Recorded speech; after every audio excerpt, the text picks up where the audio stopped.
On vit dans un monde où tout le monde t'aperçoit quand tu grossis ou maigris, mais personne ne remarque tes larmes, ta tristesse, ta douleur. Mesdames et messieurs, très heureux de vous retrouver à cette édition du journal. Voici le sommaire. La culture Nago est portée sur les fonds baptismaux ce week-end. On en parlera dans cette édition. Journée de réflexion entre anciens et nouveaux militants du bloc républicain autour des questions de développement. Vous aurez des précisions dans un instant. En sport, la finale du tournoi qui a réuni les jeunes UP de Logozoré a connu son épilogue ce dimanche. Les détails dans cette édition.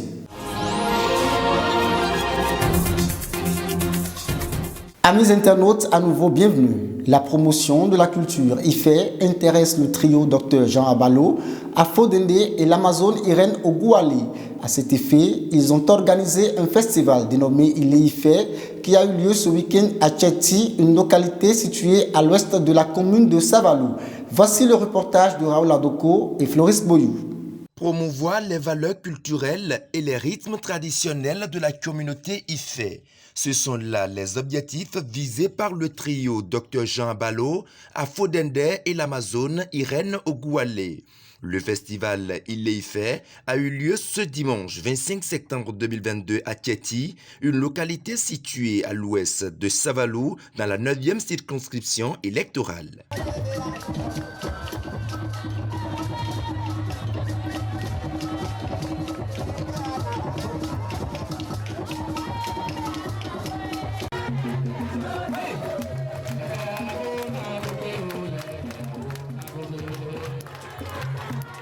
Satisfait de voir les artistes de l'ère culturelle Nago vibrer au rythme de la tradition, le docteur Jean Abalo, parrain du festival IFE, promet accompagner ces artistes pour des prestations internationales. Il en a profité pour inviter les uns et les autres à l'union autour du cheval gagnant. La culture est l'identité d'une population.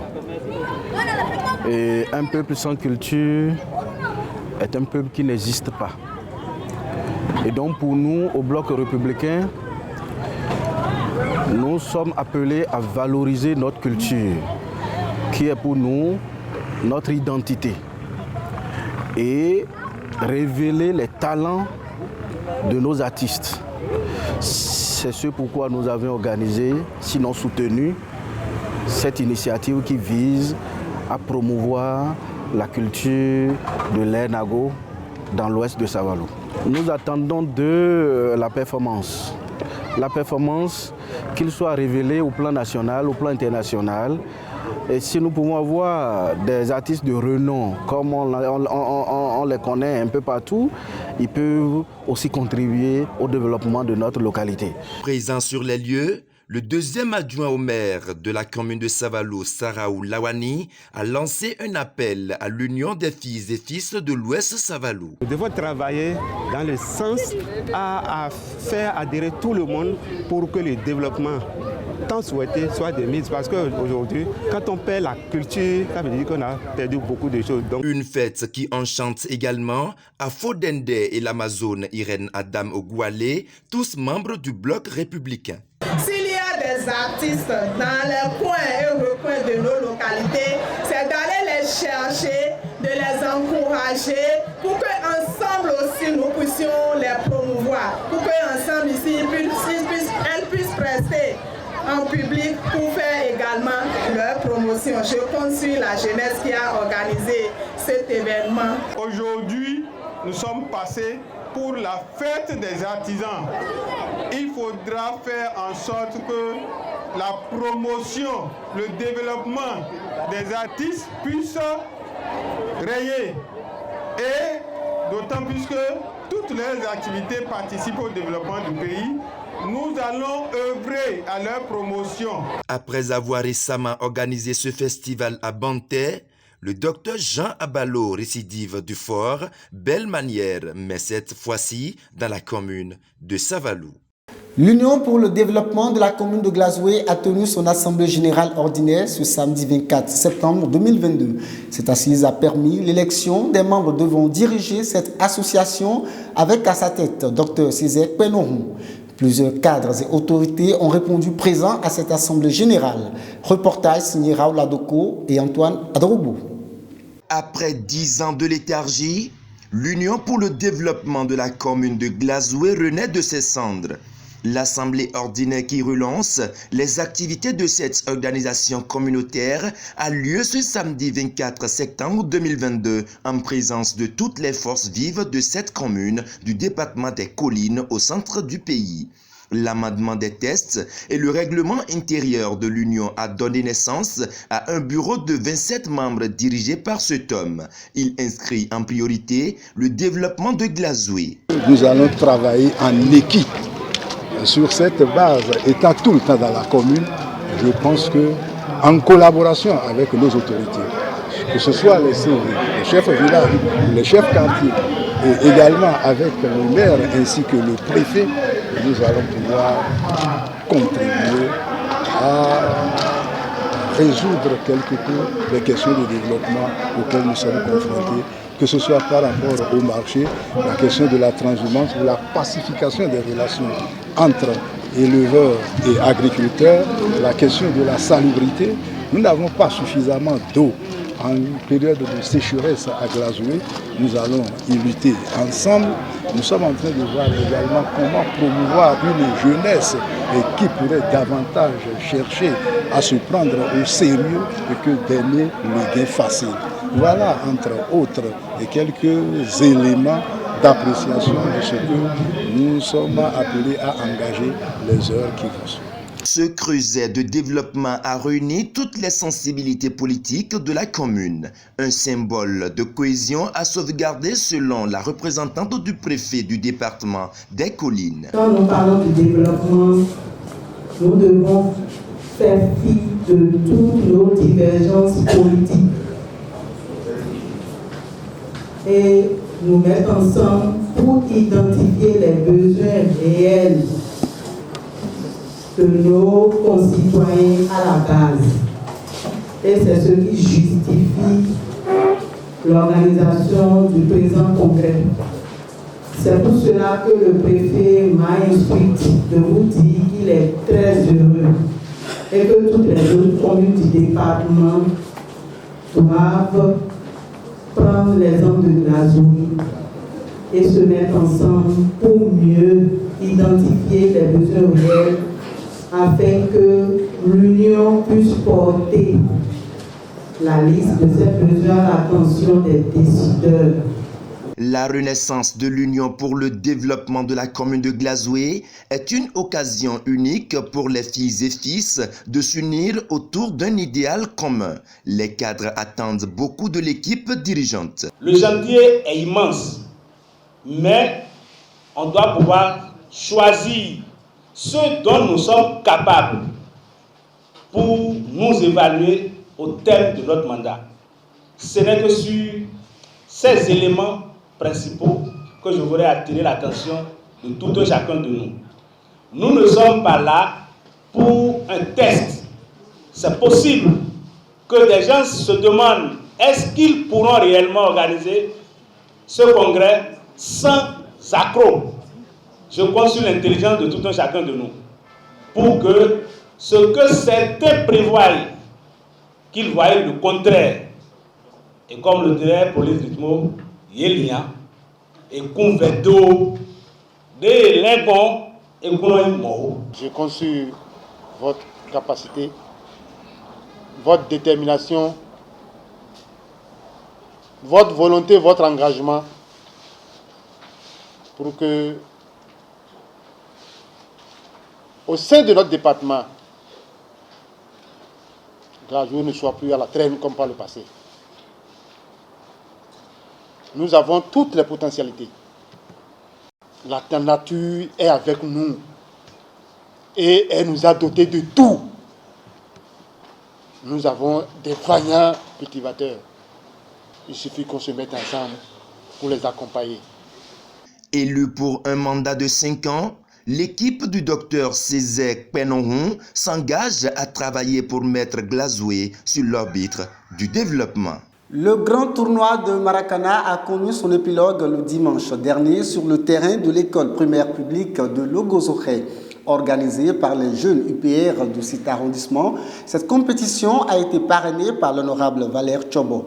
À l'issue de la finale, c'est l'équipe de Tiki Taka qui a pris le dessus à l'épreuve des tirs au but. Suivez ce reportage que nous proposons. Les jeunes UPR de l'arrondissement de Logozoré ont organisé un tournoi du Maracana dont la finale s'est jouée ce dimanche 25 septembre sur le terrain de l'école publique de Logozoré. Cette compétition a été parrainée par l'honorable Valère Tchobo, qui a toujours nourri l'ambition de contribuer à l'épanouissement de la jeunesse de sa commune. Il faut faire engager l'épanouissement aux jeunes, leur donner un peu le sourire aux lèvres. C'est notre leitmotiv. Nous n'avons pas un autre souci que d'accompagner les jeunes à faire révéler leur talent.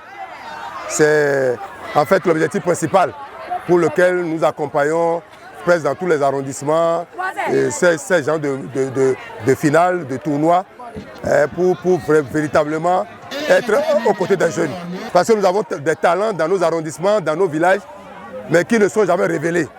Notre leitmotiv, c'est de les accompagner, les engager, non seulement à cet épanouissement, mais surtout à savoir les talents dont chacun d'eux dispose. Sur le terrain, la bataille est rude. Chaque équipe s'active afin de ne pas subir les affres de son adversaire. Devant un nombre public fidèle au rendez-vous, le représentant de la jeunesse UPR de Logozoré, Ano Dagbelou, a témoigné sa satisfaction pour l'organisation de ce tournoi. Nous avons démarré un tournoi tout timidement.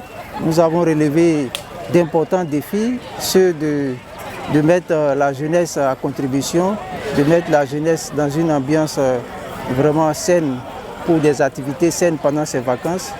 Et petit à petit, nous sommes venus à bout de ce tournoi avec la finale qui se déroule actuellement même. À l'issue de cette rencontre terminée sur un score nul et vierge, l'équipe de Tiki Taka s'en est tirée gagnante lors des fatidiques épreuves de tir au but. Il s'offre ainsi le trophée aux côtés du parrain du tournoi, l'honorable Valère Tchobo. Cette finale a été clôturée par une pluie qui a perturbé la fin des activités. Deuil à Savalou, le grand prêtre du Fada Huiton, Famiso Lamoni, a tiré sa révérence. La mauvaise nouvelle est tombée au palais royal de Savalou il y a quelques heures. Qui est Bokonon Famiso? La réponse dans cet extrait que nous propose la rédaction. C'est quelqu'un, il aime la joie et il n'aime jamais qu'on l'emprisonne. Et quand il a la parole ici, Huiton aime la parole, c'est lui, il aime parler. Et pratiquement, j'ai constaté qu'il n'a pas d'ennemis. Hein. Même si tu tentes de le boycotter là, tout de suite il dit, après tout, je suis ton Bokonon. Après tout, c'est en 83, en 85, après tout, même si je ne suis pas ton Bokonon initiateur, après tout, je suis Bokonon. Non, tu dois me respecter. Il aime la distraction, il n'aime pas le stress. Il n'aime pas le stress. Donc, c'est une grande fête pour nous, parce que c'est un grand réservoir du FA qui est parti comme ça. Les jeunes leaders et militants BR de la commune de Bonté se sont retrouvés samedi dernier à la maison des jeunes de Bonté. Cette journée de réflexion a été initiée par le leader politique du BR, Dr Jean Abalo, afin de discuter sur les réalités de développement et de trouver des solutions aux différents maux qui minent le parti dans cette commune. Reportage. Les jeunes leaders et militants politiques du bloc républicain de la commune de Bonté se sont retrouvés pour une journée de réflexion ce samedi 24 septembre à la maison des jeunes de Bonté. Sur initiative du leader BR Jean Abalo, cette séance a pour but de trouver des solutions aux différents maux qui nuisent au développement du parti dans cette commune. Depuis un certain moment, il y a assez de mouvements au sein du BR. Et la guerre de leadership a failli emballer les jeunes. Et nous avons pensé qu'il était normal que nous nous retrouvons avec ces jeunes pour discuter des réalités du développement. Ce que nous pensons, nous désirons pour la commune de Bonté. Et enseigner ou sensibiliser la jeunesse à abandonner la guerre de leadership et faire en sorte que nous puissions nous donner la main pour le développement réel de notre commune. L'un des objectifs de ce rassemblement est de réussir un brassage entre les nouveaux et anciens du parti BR. Ces derniers sont heureux d'avoir un leader en la qualité du docteur Jean Abalo. En tant que jeune, je me demandais si celui-là pouvait faire la politique et il allait rentrer dans BR. Et on était là, comme la venue du Seigneur Jésus, je vais le dire, le monsieur a fait une déclaration pour dire qu'il rentre dans la mouvance politique et plus encore dans BR. Et étant jeune BR, je me suis dit que ça y est, c'est le développement de Banté. Quand il entre donc dans BR, ce n'est pas donc à cause de ses intérêts personnels, c'est toujours à cause donc de cette vision qu'il a, cette vision donc du développement, de la prospérité partagée. Cette journée a permis au docteur Jean Abalo de présenter à nouveau à ses militants les avantages et opportunités liées au projet Iluko-IA. Le projet Iluko-IA, c'est 11 programmes d'action de développement à la base. Ces 11 programmes retracent bien les besoins à la base. Ceux dont la population à la base a vraiment besoin, ces 11 programmes les retracent. La joie dans le cœur et sur les visages, c'est l'idéal que transmet le docteur Jean Abalo à la jeunesse de Banté, qui selon lui est le fer de lance de la société. Le conseil communal de Savalou a procédé à l'inauguration d'une boucherie le samedi dernier. Cette réalisation vient sortir les bouchers des conditions plus ou moins saines dans lesquelles ils servaient dans le marché de Tchao. Suivez le compte rendu que nous proposent Rivaldo Hegbe et Francisco Baguidi. Les bouchers de Savalou bénéficient désormais d'un cadre idéal de vente. Le maire de la commune de Savalou, Delidi Windo, a procédé samedi dernier à l'inauguration d'une boucherie en vue de permettre aux bouchers d'être à l'abri des intempéries. C'est le lieu de remercier tous ceux-là qui ont œuvré pour que nous ayons cette infrastructure. Je veux d'abord saluer l'ancienne l'équipe que nous sommes venus remplacer. C'est eux qui ont médité, qui ont commencé par œuvrer à la réalisation de cet ouvrage. Et nous sommes venus achever. Nous sommes venus achever les travaux de passation des marchés et le suivi de la réalisation. Ce bâtiment va désormais servir de cadre d'activité aux bouchers. Ces derniers ont témoigné leur gratitude envers le conseil communal. Ça fait un moment qu'on demande ça, que les gens ne nous fassent la boucherie. Aujourd'hui, le Dieu nous a donné la boucherie, on a eu. Et nous remercions la mairie de Savalou. Nous remercions la mairie de Savalou avec tout ce qu'il nous a fait. Nous sommes dans le marché là, les bouches nous tirent. Mais quand même, nous avons offert une bonne chambre. Mais c'est très bon. Je remercie la mairie qui nous a offert cela. Résidant autrefois dans le marché de Tchao, les bouchers bénéficient désormais d'un endroit sain pour l'amélioration des conditions de vente des viandes aux populations de la commune de Savalou. Dans le but de soutenir l'éducation des enfants dans l'arrondissement d'Aklankpa, l'ONG Fraternité Regard d'amour des anciens écoliers et écolières a fait un don de 45 tables et bancs aux écoles primaires publiques d'Aklankpa. Cette cérémonie a eu lieu dans l'enceinte de l'école primaire publique d'Afizungu. Antoine Adorogbo pour le compte-rendu. Après plusieurs actions au service du développement dans l'arrondissement d'Aklankpa, l'ONG Fraternité Regard d'amour des anciens écoliers et écolières de l'école primaire publique d'Afizungu offre plusieurs tables et bancs aux écoles primaires publiques du village d'Aklankpa ce vendredi 23 septembre 2022 dans la commune de Glazoué. Le vice-président de cette organisation justifie ce geste à l'endroit des apprenants. Dans cet objectif-là, nous avons pensé que nos petits frères, nos écoliers qui aujourd'hui n'ont pas de table-banc méritent d'être accompagnés, méritent que nous leur offrons donc de tables et bancs. Et c'est dans cet objectif-là. Ça nous permet donc de savoir que la population sache qu'il y a l'ONG Frappa qui existe il y a l'ONG FRAPPA qui est prêt à rester, à travailler de leur côté. Par conséquent, nous avons estimé qu'il faille que nous remettions cette table banc-là de façon officielle et de façon solennelle. Le sort a fait que nous avons fait l'école primaire d'Afizungo, mais nous offrons pour toute la commune, tout l'arrondissement d'Aklankpa. Heureux d'avoir bénéficié de ces dons, les bénéficiaires de ces écoles expriment leur gratitude et promettent en faire bon usage. Nous sommes débordés d'émotions et vous remercions du tréfonds de nos cœurs. Que les bénédictions du Dieu Tout-Puissant soient à votre partage.